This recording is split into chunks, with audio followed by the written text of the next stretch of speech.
जो first question है वो ये है कि मैम मैं पोस्ट ग्रेजुएशन की स्टूडेंट हूँ। मुझे ये जानना है कि एग्ज़ाम में हम आंसर्स किस तरह से लिखें कि मैक्सिमम मार्क्स मिल सके। हमारे मन में हमेशा ये दुविधा रहती है कि हम क्वेश्चन का आंसर कैसे लिखें कि हमको ज़्यादा मार्क्स आएँ। इसके लिए मैं कुछ आपको टिप्स देना चाहूँगी। सबसे पहले तो मैं ये बताऊँगी कि आप अपने आंसर पॉइंट्स में याद करिए, जिससे सारे पॉइंट्स आप उस वक्त लिख सके। दूसरी चीज़ जो बहुत ही इंपॉर्टेंट है वो ये है कि आप वर्ड लिमिट्स देखिए।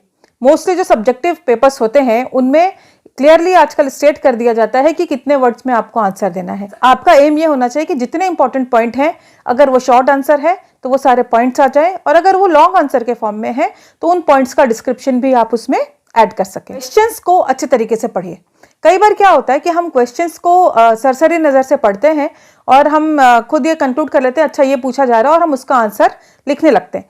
ऐसा नहीं करना है। कम से कम 2 बार क्वेश्चंस को बहुत केयरफुली रीड करिए। You stick to the point and write the answers only what is being asked, तो ज़्यादा चांसेस होते हैं कि आपके जो मार्क्स होंगे वो ज़्यादा अच्छे होंगे। हर आंसर का, चाहे वो छोटा हो, शॉर्ट आंसर हो, चाहे वो लॉन्ग आंसर हो, इस बात का ध्यान रखिए कि आप आंसर का इंट्रोडक्शन दें और उसको कंक्लूड करें।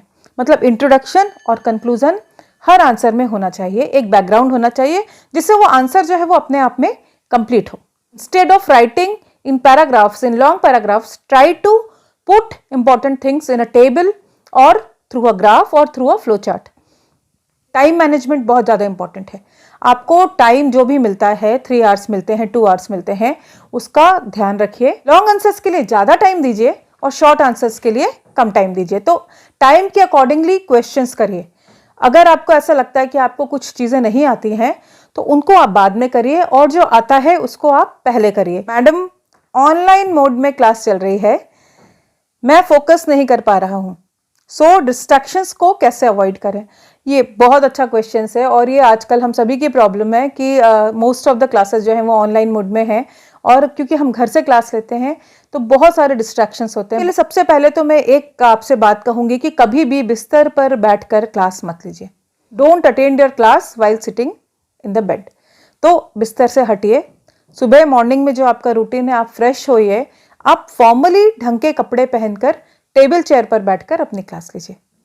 दूसरी चीज़ जो मैं आपसे बोलूँगी वो ये है कि जो भी सोशल मीडिया आप यूज़ करते हो, आप मोबाइल सेलफोन जो भी यूज़ करते हो, जिसके थ्रू आप मीडिया को एक्सेस करते हो, उसको आप बिल्कुल साइड में रख दीजिए और म्यूट करके रखिए। और जितनी देर आपकी क्लास चलती है उतनी देर आप उसको यूज़ बिल्कुल मत करिए। अगर आप उसको यूज़ करते हो तो हमारा डिस्ट्रैक्शन होना बहुत ज़्यादा स्वाभाविक है। तीसरी चीज़ जो है वो बहुत इंपॉर्टेंट है कि अपने आसपास के जो एम्बियंस है, जो एटमॉस्फेयर है, उसको शांत रखिए, और उन जगहों पर आप क्लीनलीनेस रखिए। अपनी टेबल को साफ रखिए। जो भी आपके पेन, पेंसिल, जो भी चीज़ें ऐसी हैं जो आप इस्तेमाल करते हो, आपकी नोटबुक, जो भी कुछ है, उसको आप जगह पर रखिए। जितना आलतू फालतू सामान नहीं होगा उतना ही ज़्यादा आपका अटेंशन जो है वो पढ़ाई में रहेगा। और एक चौथी और बहुत इंपॉर्टेंट चीज़ है वो ये है कि एक नोटबुक ज़रूर रखिए। जो भी टीचर आपको जो कुछ भी पढ़ाता है ऑनलाइन क्लास में, ट्राई टू टेक नोट्स। थोड़े भी अगर आप नोट्स लेते हो ना तो आप अटेंशन पे करोगे, आप फोकस्ड रहोगे, आप इस बात पे ध्यान दोगे कि टीचर क्या कह रहा है, क्योंकि आपको लिखना है। सो नोट से सिर्फ ये फ़ायदा नहीं है कि आपकी अंडरस्टैंडिंग बढ़ेगी, बल्कि नोट से एक बहुत बड़ा फ़ायदा ऑनलाइन क्लासेस में ये भी होता है कि you feel connected at the same time you are more focused towards the lecture. तो ये कुछ टिप्स हैं जिनको आप यूज़ कर सकते हो। नेक्स्ट क्वेश्चन ये है कि मैम मैं बहुत टाइम देता हूँ स्टडीज़ में, सब कुछ अच्छे से प्रिपेयर करता हूँ, लेकिन एग्ज़ाम में कई इम्पॉर्टेंट चीज़ें मिस हो जाती हैं, क्या करूं? ये भी एक बड़ी कॉमन सी प्रॉब्लम है, और हम सब ने फेस की अपने बचपन में। रिटेन नहीं कर पाते, हमने जो पढ़ा है उसको हम याद नहीं कर पाते।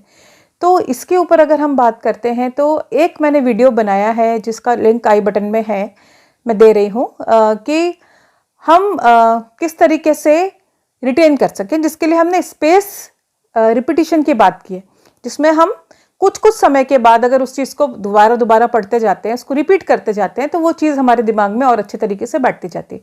तो इस स्पेस रिपीटिशन को आप प्रैक्टिस करिए।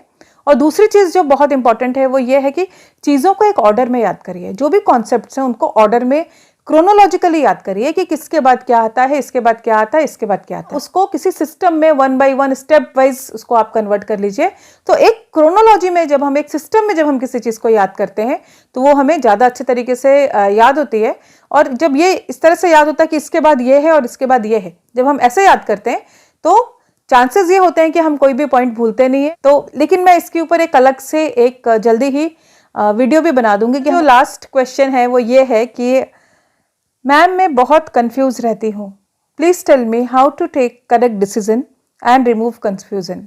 और हर चीज़ के क्योंकि दो पहलू होते हैं तो कंफ्यूज होना तो स्वाभाविक है, और हर चीज़ के जीवन में जो भी समस्या है उसके बहुत सारे समाधान होते हैं, ऑल्टरनेट्स होते हैं, बहुत सारे पहलू होते हैं। सो इसके लिए मैं सबसे पहले तो ये बोलूँगी कि जो भी मुद्दा है उस मुद्दे पे कंप्लीट इन्फॉर्मेशन पहले आप गैदर करिए। सपोज आप कोई नई नौकरी करने जा रहे हो या आप अपने बच्चे का किसी नए किसी कोर्स में एडमिशन कराने जा रहे हो। So what you have to do, gather complete information. कहाँ से?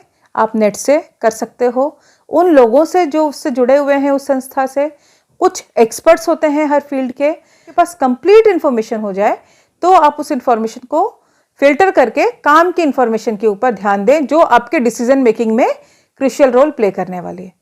दूसरी चीज़ जो बहुत ज़्यादा इंपॉर्टेंट है वो ये है कि आप जो डिसीजन लेने जा रहे हैं उसके क्या फ़ायदे और क्या नुकसान है।